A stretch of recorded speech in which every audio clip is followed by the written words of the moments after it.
Hey, what's up, everybody? This is Million Dollar Failure, Why Homes Don't Sell, and How to Fix It. These are real stories, real fails, and real solutions. And now, here are your hosts, Jeremy and Nicole.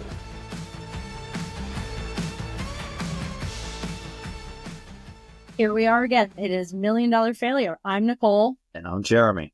And we are beyond excited. We had our first guest. We did. And it was, what a great guest. And we're really looking forward to having our listeners hear what our guest had to say. Nicole, why don't you share who our guest was? Yeah, we are actually filming this intro after he left. So it's a little confusing, but it works. So our guest was Alexander, and you will hear his interview following this. So he had been listed for 6 months without selling. And so we had sent out an email to all of your contacts, all of my contacts. And after expiring on the market, he reached out and was kind enough to come into the studio and share all of his experiences. Yeah. And what I'd say to everyone listening is that the guest is a big part of our show. So we always ask that if you are interested, hit us up on our Gmail. And we'll be happy to talk to you and bring you in and ask you all sorts of questions about your experience. Absolutely. And again, it's not about talking about the agent, the brokerage. It's just about learning and hearing about what could be done better, or just hearing about their experiences and their perspective, right? That's right. You know, because it's always a learning experience. And, you know, we have another guest who's coming on in the future, and his experience is several years ago. So it's in a completely different market. So it's going to be very interesting to hear that experience and hear, you know, kind of apply what maybe his experience and what he learned to how we would handle that today. Right. So as you listen to this or watch this, what comes up next is you're going to hear the actual interview with Alexander. Mm-hmm. And then what we did afterwards is discuss, not right then and there during the interview, but afterwards we discuss, okay, where could have things gone a little better, a little differently to assist him in the sale of his home. Right. We did not do that with him in the studio. I think that would have been a little awkward. Yeah, it could have been, because we don't want to. It's not necessarily the seller's fault in choices. And we talk about that. We talk about how did he choose this particular agent. Mm-hmm. And it's very interesting what he has to say. So as you dive into it, we hope you enjoy it. And without further ado, Alexander. Let's go to Alexander. Well, thank you so much, Alexander, for coming in today. So you have a house in Melbourne Beach. Correct. So introduce yourself. Tell us a little bit about you. My name's Alexander. My wife and I moved here in December of 2005, so basically 2006 from Alaska. Mm-hmm. We had moved to Alaska from Miami in the late 70s. So when we came down, we had bought sight unseen, in the sense that we had come down many times to the Sebastian Inlet area. My wife and I were both surfers when we were kids, and Sebastian Inlet was the place to come, up coast.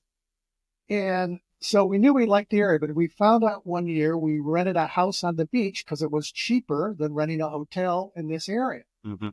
And so we made a note of that. We'd come down like every couple of years in the summer, and we'd rent from the same place at the beach. So the realtor in there at the time was, and she said, you know, you come down here every other year. You should move here. I said, we could never afford it here. She said, not on the beach, but across the street, the prices change. Mm-hmm. So we bought the place. We had to tear out the carpet because it was stained. Mm-hmm. We had to buy new appliances because they were old and they didn't suit us. I'm a cook. I cook with gas, and so I wanted to. And plus, having lived in Alaska where electricity was intermittent at times, our stove didn't affect that. So we put a new stove in, then we had a new refrigerator. The backyard had a small deck that we removed and put in pavers instead because it was all wooden. And then the backyard was naked, and because we lived in the woods, we wanted trees. It was different getting used to having people next door to us. So my wife planted probably 50 or 60 plants in the backyard. Each one was related to birds or butterflies. we used to go to a lot of cooperative extension classes to find out what to plant because we wanted to have a garden. Yeah. But because where we live in Melbourne Beach, across the street is the Maritime Hammock Wildlife Sanctuary. Right.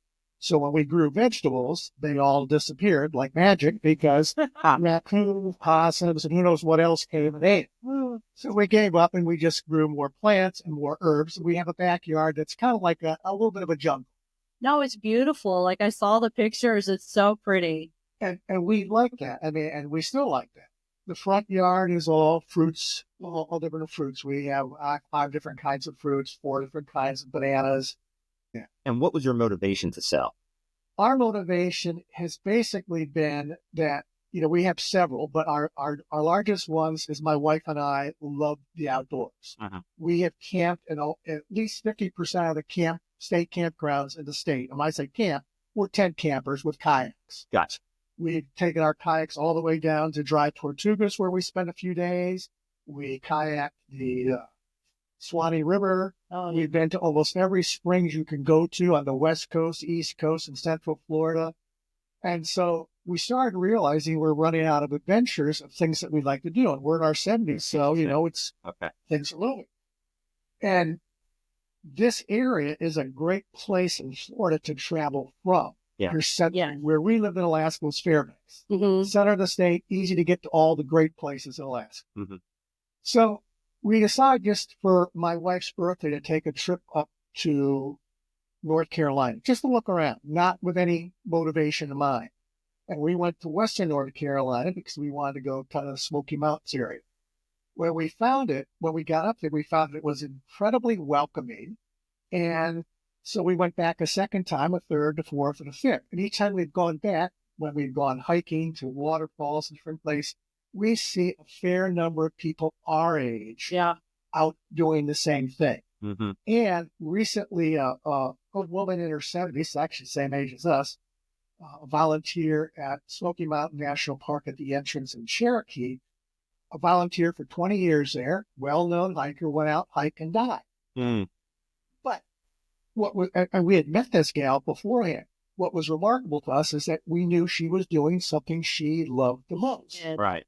And so when we came here, we did all these things. But when I go to the beach, if we saw 3 people on the beach, that was a crowded day where we live. People just didn't come. When I'd go kayaking out on the river to fish, unless it was the weekend, I could count how many people I saw in one hand. They had fingers left over every day. Gotcha. And so our biggest motivation was more adventures and being able to be outdoors. And people here just aren't as outdoors as we expected them to be, at least for our age group. Right. I shouldn't say the younger people, because when we were young and lived in Miami, and we went to all the different places, everybody was there too. So that's our biggest motivation. That sounds amazing, though. And we've fallen in love with Western North Carolina. In fact, one restaurant we went to the very first time there, we've gone back, and they remembered us the first time we came back a year later. It was like, how could you do that? That's fantastic. So that wouldn't happen here, and maybe it would. Yeah. If you go in the independent places. Right. It could, but still, like, that sounds, I'm like in love with the vision now. Right. Yes. You're telling us. Yes. So that was your motivation. And so now it came time to start interviewing agents. And we know that you interviewed 4. We interviewed 4 agents in August. August. We decided in August when we came back that we were going to actually think about moving. So we interviewed just one, basically the person that sold us the house. Okay. And she gave us some different things to think about. So at that point, we decided to go ahead and get a new roof because it was 15 years old. Good. New HVAC, and we hadn't used our AC in close to 10 years because we didn't need it. There's a breeze off the ocean regularly. We have a very large, if you looked at the house, we have a back porch that fills the back, the width of the house.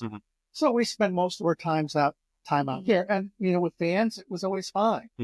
So in October of 23, we got the new HVAC, then we got the roof, and then nothing else other than cleaning the house up and interviewing a couple more realtors. But what we wanted when we did 2 realtors that were I guess, mainland side. Mm-hmm. Clearly, when I interviewed them, and I wasn't doing much of an interview compared Sure. to this time around, Mm-hmm. they didn't seem to really know the area that well. Mm-hmm. And when they gave comparables, and I understand it's a necessary item, Mm-hmm. it's hard to compare a house from Aquarena Mm-hmm. or from South Shores Right. with Melbourne Shores. Mm-hmm. You know, those are gated communities with big HOAs, different type of subdivision. Mm-hmm. And I wanted somebody who could promote our subdivision, Oh, absolutely. which in my mind is an outdoor person's love affair. Right. Mhm. You know, literally down at the end of our street, Maritime Hammock Sanctuary. Mm-hmm. I take my bike down there and I go hiking around back. Mm-hmm. I can ride a mile down the road to South Beaches and then have bike trails that go all the way to Honest Giants and around. Right. And so that's what I wanted promoted. Of So course. when I picked the realtor I did, she lived in the subdivision. I figured that's who would promote it. I knew her husband liked to go surfing and fishing. So I figured that's how it would be promoted. That's how I chose. That was the top criteria for choosing that realtor. Well, like location is the one thing about real estate you can't change. Right. And your location is so specific Yes. and unique. And we have other places, there are plenty of other, real estate we deal with that have something similar, like where that piece of property is very unique and the buyer for it is very unique. Like, we were talking earlier, our colleague Lauren Merrill specializes in VIP Island. Mm-hmm. That little island right off of Grant with all the little houses.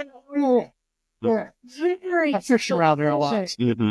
Like that buyer, that seller, Mm-hmm. niche. Mm-hmm. That's a very small pool to choose from. Yours is bigger. Yeah. But you know what I mean? Like you have to market to those specific buyers. And that's not dissimilar from your circumstances. So I get where you're coming from. So yeah, that makes sense. The choice that you made on the surface, and Yeah. so so people know out there, Alexander was kind enough to respond to an email to our Right. contacts, and that's Yeah. how we met you. And in your story, you talked about the importance of communication or lack thereof, and lack of feedback, and how that might have contributed to lack of selling. I don't know if you want to share a little bit about that. Well, yeah. And when we spoke with the realtor, her marketing plan, and we didn't know that from any other marketing plan, Mhm. was I'm MLS, I'm in these different locations, I have my license here. Mhm. It'll be promoted to all those areas, plus on our website for the company. Mhm. And I plan on having at least 2 open houses, one kind of a neighborhood open house, Mhm. 2 an open house specifically for realtors, and I'm going to include a bankers for financing. Mhm. And so those occurred, and we really got very little feedback. When we set out, for us living in the home, and I think it's very different. We sold our home in Alaska, but we weren't living in it. So Mhm. I think it was easier for a realtor to sell it Mhm. because nobody was there. Right. We never heard how many people came from either of the 2 open houses.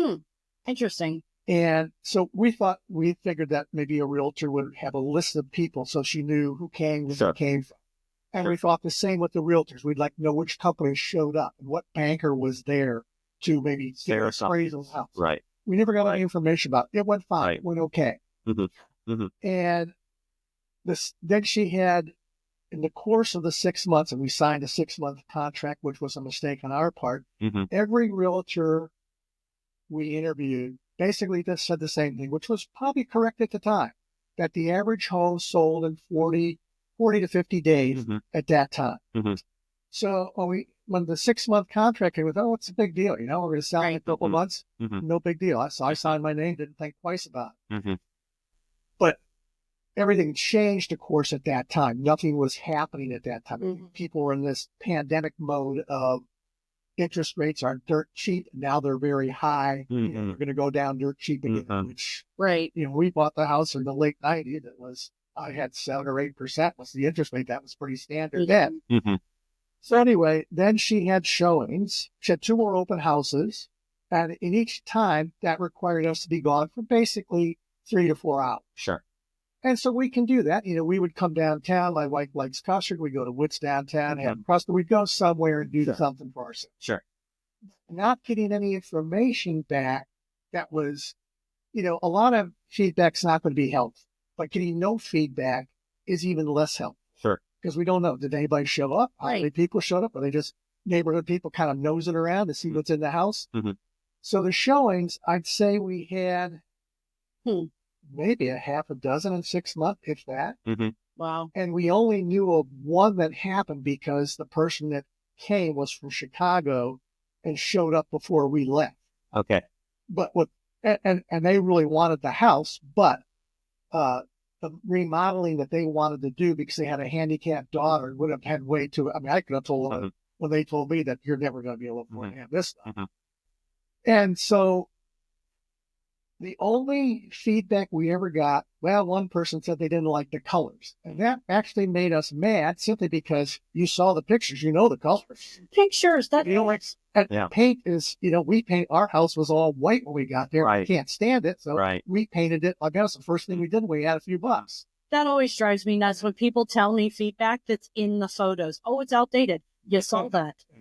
And that's right. Mhm. And when the realtor came in, I guess the first thing that should have been a red flag to us Mhm. as she was walking around, and again, it's a neighbor, she said, oh, you have old windows. And we do have old ones, the original Mhm. windows, but Mhm. we also have really fancy hurricane shutters too. Mhm. Right. And so before I even got the new roof, I applied for my Florida State Home website, Mhm. had them come out and do Mhm. a wind mitigation and inspection. The windows did not show up in their inspection because of the shutters. Exactly. So they were going to give us money for the roof. Right. They never did because they ran out of money. Right. So she was looking at the things that would make it difficult to sell the Mhm. home. Mhm. And to me, and I didn't dawn on me until, it's the same with everything else. 2020 is hindsight, Mhm. or hindsight is 2020. We realized that she was seeing the things that would be obstacles for her to sell as Right. opposed as positives for us to sell. Mhm. And that's something that we're interviewing this time around. Mhm. What will make this house an easier house for you to sell? It's a question we'll be asking realtors. Mhm. I love that question. Mhm. Like, tell me what you love about my house. Mhm. Yeah. There's always positives. I'm always a believer that the realtor needs to be enthusiastic about selling the house. They have to believe in the house. And that's one of the things that I love it. I'm a former teacher, so I read a lot. Mhm. The internet's a wealth of information. You just have to kind of sort through it, find out that you're getting accurate stuff. But I've read over and over again that if a house is in the right location Mhm. and is the right layout, that everything else should be negotiable. Mhm. Everything else should be able to figure out. If you like the location, you like the layout, and Right. we have a great layout. I mean, we could pick up our house and move it to Western North Carolina. We'd do it in a second. Mhm. We've taken in lots of visitors over the years and lots of couch servers. Our kids are grown and gone, so we've taken a lot of couch servers. Mhm. And so having the house split in half with, the guest bedrooms and bathrooms on that side of the house and ours on this side, we can have both, or we can get up and make breakfast, and we have pocket doors in our kitchen, so we can close the kitchen off Mhm. and not disturb anybody. Or if they get up, they don't disturb us. Mhm. See, and this is a great part of what an interview should be like. The way you're describing your home is super important. Like, what is great about your home? Only you know what's great about your home, and then the realtor Because you should live in it. translate that. So, talking about greatness of home, you talked about staging. And since you just described a little bit about your home, tell us about what happened when a stager was recommended to you. And Oh, yeah. I thought that was very interesting interaction. Yeah, this did not work out well. I think that's what led to a lot of things not working out right. We had a full living room set. We sold it before we were going to sell. And we just went to the women's center and bought some furniture from them, some new stuff they have in the house. Mhm. So the stager came. First day, the stager shows up. She's late by an hour.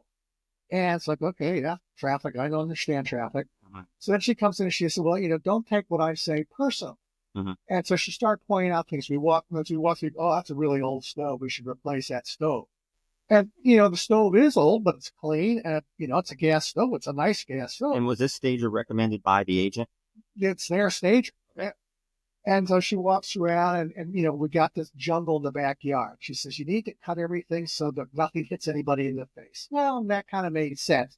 But she was pointing at a lot of different things. And, my wife put in an incredible amount of time and effort. Unfortunately, she's very hard of hearing. So I kind of kept her away from that because she's Sicilian, and so she had, You don't Sicilian, it's her. and she's from Chicago, so she doesn't wait to do things in private. She does them right then and there. And a tough one for me growing up. And so that was the first interaction. So then, and I made a comment in our, if you saw our back porch, we have a kitchen nook that goes in a circle and faces the backyard. Well, we have a couch right there. Yeah. But the couch doesn't have to be thick. It's not a curved couch. So she said, oh, we got to move this couch to face this way. Well, if I turn and face this corner, that faces our neighbor's house. Right here faces our direct backyard where our bird feeders are. And we have lots of birds that come to our property. That's awesome. And so I said, well, that seems kind of stupid. She said, well, you don't have to be. She made a derogatory comment. I said, well, you said not to take it personal. I said, you're taking it personal. Well, that was the first red flag with her. So then she's supposed to come Saturday to do the stage. Yeah. All right. So we pick up and we go. We're somewhere in Sebastian floating around. We get a call saying she had to cancel. One of her stagers didn't show up. She didn't come back on her time. So when we came home, we said, skip the stage. Yeah. And she said, okay, I can stage it. So then she staged it herself with her husband. But what they did, in our opinion, was trying to make it look like a hotel room from the Hilton.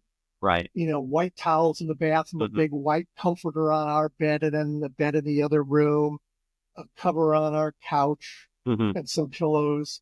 And in our entranceway, like table about this size in the entranceway with a big flower and a big picture hanging. Right. Picture the size of the thing behind your head here. Okay. And we looked at that and thought, that's not us. This is not, we're not trying to. It's very interesting. Yeah. A good housekeeping home or a home and gardens showcase home. And I think that's going to be different for people coming in. Well, also, it's not, again, the location, the market, Melbourne Beach. Melbourne Beach is very eclectic. You expect personality there, and the buyers who shop there, like when I have buyers down there, they're artsy. They're artsy fartsy. Yeah. Oh, yeah. For sure. Yeah, I painted a big pelican on our garage when I got bored. I used to be a bender, and I quit doing the bending, so I thought, I'll paint something on here. And that's something, right, that we talked about. That sometimes you have to lean into that. Instead of trying to hide from it, you lean into it. Like, this is part of the natural surroundings and elements of the home that make this home special. And there's no reason.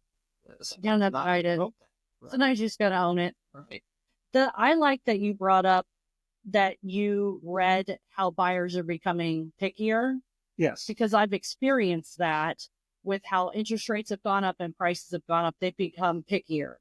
And then having these buyers agents bringing their buyers all the way down there, and these buyers were not the right ones for your house. And then you're not even getting feedback from it. And that's exactly what happened. One person told her, well, it needs too much work for that price point. And so the question to the realtor was, I said, well, what work did they needed? What was it done? Because we had a full house inspection, and we did everything on the inspection at the time except for replacing the hot water heater. Yes. And she had no answer for that. She said, well, I didn't really ask. Well, to me, if they want work done, what work needs to be done? Can we negotiate a price? And that's what I expected to occur. Yes. We got one offer the first week, maybe after 2 or 3 days, by someone who came and looked at the house, but we're pretty sure it was an investor because they offered $100,000 less than what our list price was. Oh, they do that. That happened. And she said, well, you should negotiate. And I said, well, what am I going to do? Come down $1? I said, until I get an offer that, shows that they're serious. I said, they're serious at $550,000, but, what are they willing to come up to? So, nothing happened as a result of that. We never heard back. And so I think that the whole process of bringing, and that's what we're going to ask realtors this time, how do we know that you're going to be bringing a serious buyer? Now, one realtor I interviewed made a good comment. She says, well, I've done beachside before.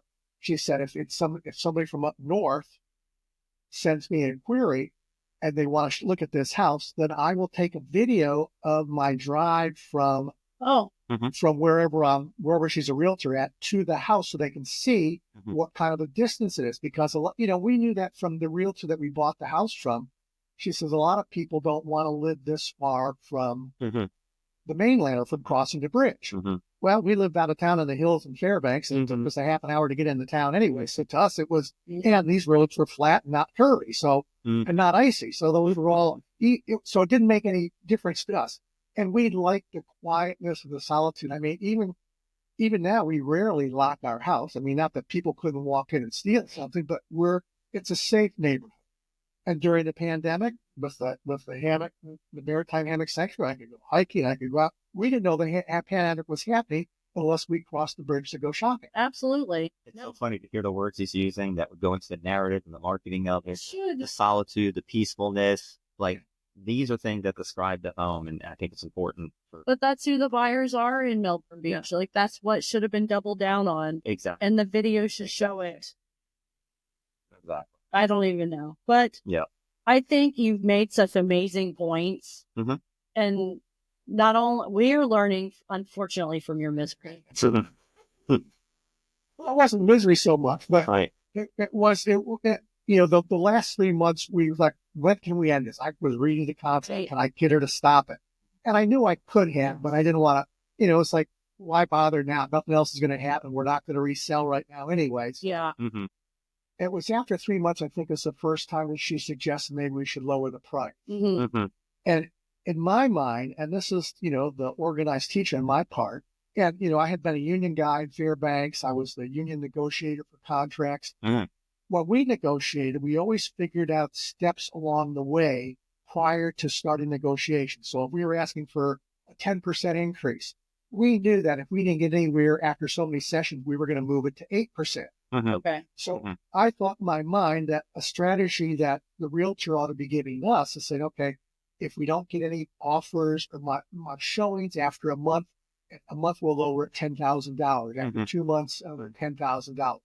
And then after that, we'll take it off the market. I mean, that I would have thought that would have been in it because, again, I'm a teacher. I don't know. Right. Right. Right. But I thought that strategy should have been in there. But Yeah. after 3 months, well, maybe we should have lowered. I think after 3 months, if we're lowering, people think, what the hell's wrong with it? Mm-hmm. Because my wife is constantly looking at homes in Western North Carolina, which is where we're going to move. Yeah. Mm-hmm. And when she sees one that's lowered $20,000, the first thought is, well, God, did they find something in the inspection that was wrong with It's it? interesting. I mean, that's the first. The That's mentality. going to be the first thought of anybody looking. Well, like now we just see, like we hear, I think we're struggling with buyers and sellers kind of coming together to some extent right now. And the sellers are still shooting for COVID prices. Mm-hmm. And then the buyers are coming in too low. But I think lately they're kind of meeting in the middle a little bit. Yeah, I think there's some give and take. I think the sellers are realizing that the market has shifted and continues to shift more towards the buyer's Mm-hmm. advantage. So that's happening. But at Yeah. the end of the day, you described it perfectly. You have to be able to describe the home extremely well and market it and advertise it properly. Know the lifestyle. Exactly. And get the proper buyer. And the other thing with the realtors, and this is one of the questions that we've asked of a couple of realtors that we've interviewed, when they take the photos, our initial photo was the coming soon photo, but it was taken like at the day when the sun had all kinds of shadows all over it. But then they came back and took a picture of no shadows. Mhm. To me, and I said, well, can't you get rid of it? Well, it's too hard to get rid of this picture. And in my mind, it's like, I've been mucking around with computers since 1980. Yeah, that And it didn't make sense to me. well, your intuition is Yeah. correct. That's exactly right. So we had actually said, because we had gotten rid of lots of stuff. Mhm. And the majority of stuff that we're keeping, we already have it boxed up in totes. Mm. But those totes are in the bedroom. Mm. Okay. So one bedroom, we moved all the totes out, so it had nothing in it, Mhm. and said, take pictures. So she took pictures. Then we moved it all back in and moved them out of the other bedroom that had a bed in it, Mhm. take the pictures. Never showed the empty room. Now, my garage, I'm a woodworker, I have tons of tools, Mhm. so the garage was kind of messy, but I tried to organize it best I could. Mhm. She took pictures, but never showed the inside of the garage. Mhm. And I said, well, and never made any mention until I pushed it with our solar water heater on the roof. Right. And, we have certainly not a greenhouse, Mhm. but we do all our composting. We have a yard, not a lawn. Mhm. The lawn is specific. we have the sign that we met the standards for Keep Brevard beautiful, to have an Indian River Lagoon friendly yard. Yes. And that requires a minimum of 50% indigenous plants. So we have that. We wanted that promoted, and we wanted the solar water heater promoted. Yes. Those were adjustments that we wanted to see made in the description, and it was like, well, this is really difficult. And I think that not in her defense, and we don't regret that we chose her, because we used the criteria that we had decided on. But I think she lost interest, and maybe she lost interest in selling the house when we didn't want to have the stage. Maybe that was a turning point. I don't know. But the enthusiasm didn't seem to be there. It wasn't like, let's change this right away if that's what you want. And so. Right.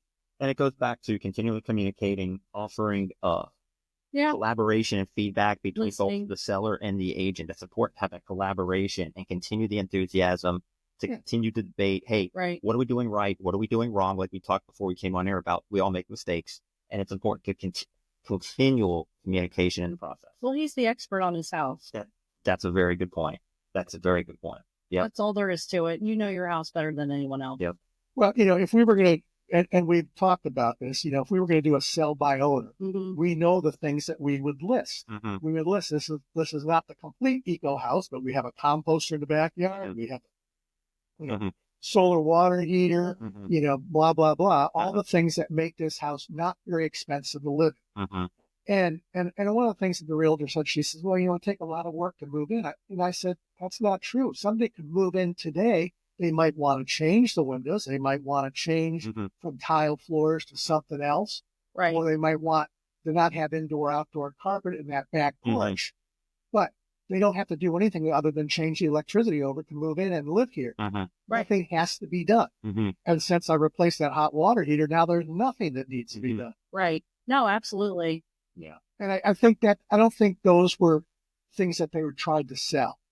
I believe you're correct. Oh, and one other thing, and I know this is probably standard with realtors. We had an expectation that if she wasn't busy, then she would show up when there was a showing with another realtor. Okay. I understood why we shouldn't be there, because that wouldn't be comfortable for the buyers to make, critiques about what they liked and didn't like. But we thought, well, if she's there, she'll be the salesperson. You can't go to a car dealer and look at cars without somebody coming by to say, well, yeah, this is a nice car for this reason. Yes. So we accept, but she was only there for one showing. Yep. And so, when we go through the edits on this, right, we're gonna talk to these points, Alexander. But these observations are wonderful, and you got to experience firsthand, and we appreciate you sharing all this information. And we can't wait to talk about it post production, right? Oh my gosh, unpack. This is great, and we appreciate you being our guest. Yes, I hope everything goes well and you get to where you want to go. It will eventually. It will. You're going to go. At 73, we know that things are going to keep moving along. So absolutely. And then you'll be off to the next adventure up north. Or the Smokies. Yeah. There you go. So thank you, Alexander. Yeah, thank you for coming in.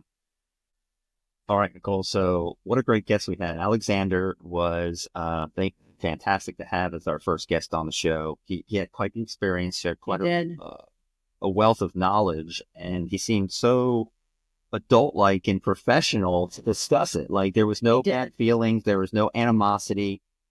He totally discussed how it's not his profession, and so it's difficult to walk in someone's shoes. Right.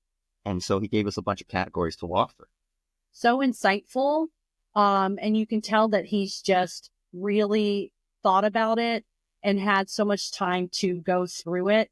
And not only what maybe the other professionals could have done better, but what he could have done better. What stood out to you the most? Where, as if you were the agent or you were going to recommend something, what stood out to you the most? Because, I mean, you and I both have such a long history in marketing. It's the marketing. It's the marketing. And knowing the buyer for that property. He's the buyer for that property. Sorry, I get a little animated. No, A little animated. it's great. get a little hot. That's the enthusiasm of Can't help it. that's the enthusiasm of a great realtor, right? Is being excited about the property, excited about the opportunity, and really trying to find ways to market to the best of your ability. People piss me off. They do. They piss me off because he is the buyer for that property. Mhm. You need to target that buyer Mhm. for the property. So we're going to market it for that. You're going to really highlight that location. Mhm. You're going to highlight the unique property. You're going to highlight that garden. Mhm. You're going to highlight all the outdoor activities, All the birds that come visit, all the birds. the fruit trees. Yeah. Yeah. You're going to highlight everything you can do. You're going to highlight the fact that it's so far away from the mainland. The proximity to all the exciting stuff you can do outdoors. I'm doing professional videos. I looked at the photos. Well, I'm happy. All right. So don't skip over that because I think it's important. You talked about the limited amount of showings, and we understand that the photos were taken were likely taken by A cell phone. a cell phone.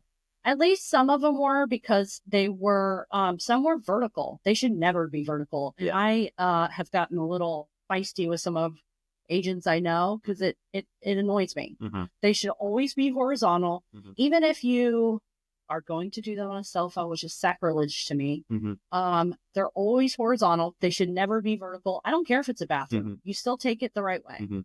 And the fact that there's vertical in there, Mhm. no. And so he talked a lot about not a little bit about staging, and I didn't see any staging. there are times where staging should take effect, and there's times where aren't. And the way this house is described, we talked a little bit about this in his interview, is leaning into the uniqueness of the property. Right. Sometimes you just have to own it. You and I have a listing coming up. Yeah. It's very unique. Yeah. And a lot of wallpaper. Gorgeous though. Uh-huh. You bright blue, color your jacket. There you go. Literally the color of your jacket. You know what we didn't tell them to do? Mhm. We didn't tell them to paint it. No. And that's fine. Mhm. So you have to lean into it. And once again, it's Melbourne Beach. Uh-huh. Represent it like it's Melbourne Beach. Uh-huh. Talk about the agent interviewing process and how he ended up choosing.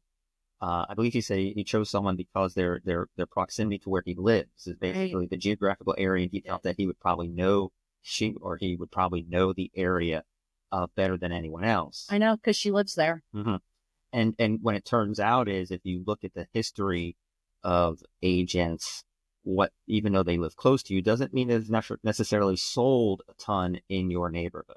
No, and I mean, I would hope that if you live in a neighborhood, that you can sell it and you can love it and you can list it. Mm-hmm. I mean, you can list it. Mm-hmm. Can you sell it? Mm-hmm. Apparently not. Right. And it sounded like there was the marketing plan was challenged. I don't want to say there was a lack of marketing plan, but the description of we're going to put it on these 3 or 4 MLSs. And I'm trying to remember what else the marketing plan was. It didn't sound like there was much beyond. I didn't hear anything else. Oh, well, no, open houses. Oh, and a broker's open. Right. That is a very limited marketing plan. I'm not being critical.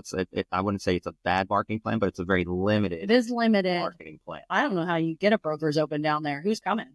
Yeah. So, you hit it on. I think you really need to focus on the uniqueness of the property and lean your marketing into the typical buyer of that neighborhood.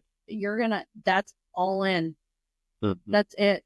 Mm-hmm. And you're just going to have to seek them out. Mm-hmm. It's going to be a lot. Yeah. It's going to take video. Definitely a lot of social media. Mm-hmm. And when a showing is scheduled, mm-hmm. talking to the buyer's agent, making sure that they do know how secure it is. If you can't be there, that can be understandable, right? If you can't be there to assist with the showing, absolutely. You do a pre-call and you discuss and walk them through that home and the uniqueness of it and the points of it. Yeah, that's necessary. And then as far as marketing is concerned, going back to that, you have to pay for the marketing that is going to reach those types of customers. So if you are advertising online or in magazines, or you have to choose the proper pathways, proper medium, so to speak, to get the message out. There was a lot of opportunities missed. Yeah. Well, and it's sad. he wanted to be in North Carolina, and he's not. And that's part of the motivation as an agent, is to bring people's dreams to life. It sounds very corny, sounds very Disney-esque, but that's what excites me when I go on a listing appointment is you learn about them and you want to now help them get to that next step in their life. Let's get you there. One of the things I thought was interesting, he brought up price reductions. And yes, okay, so the way I approach it is, so I have a listing. We have a lot of showings. We have no offers, no real offers. Okay. So guess what? My marketing is working. It's not working? The price, the condition. That's a good point. I have no control over the condition of your home or the price. That's your call. So, but when you don't get feedback as a seller, how can I come to you and say, it's the price? So I prefer when we have showings, one, I'm going to give you feedback every week. You know that we talk about. Yes. So he would get the feedback, even if I have to chase down those buyers on my bicycle. Yeah. And then that way he can hear if this is the case. If it's the case, hey, it's the price. We would have made an offer or whatever if it were priced right. But how's he going to know it's priced wrong if he's not getting feedback and communication? And the feedback communication also leads into collaboration. I truly believe when you're working with a seller, it's a collaboration.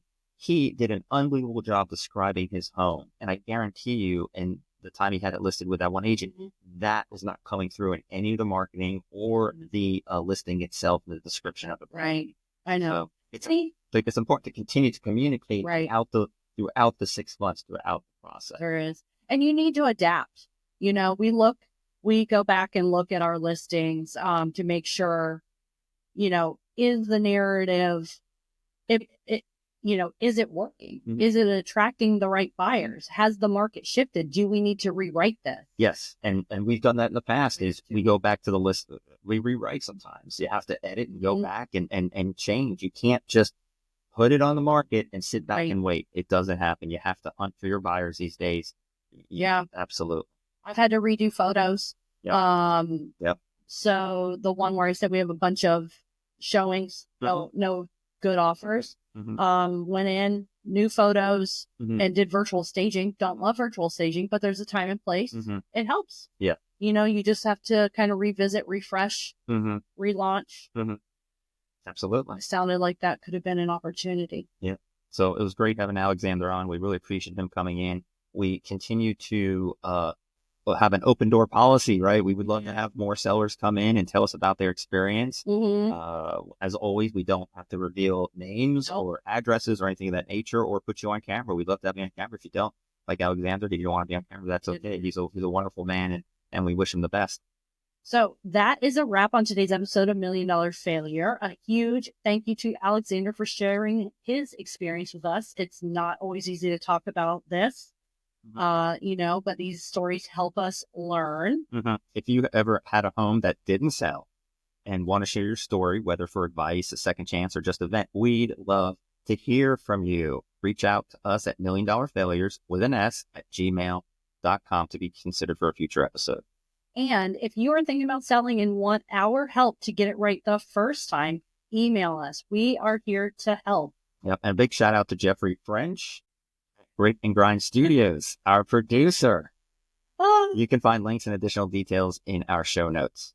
And if you've enjoyed today's episode, make sure to like, subscribe, and share. Review us wherever you are listening and follow us on Instagram, TikTok, YouTube, Facebook, and Threads. Jeremy's on X. Keep up with us and make sure to look at our new episodes and check it behind the scenes. We've got new content weekly. And if you're a brand or business interested in sponsoring the show, hit us up. Let's talk. Thank you for tuning in. Until next time, once again, I'm Nicole. And I'm Jeremy.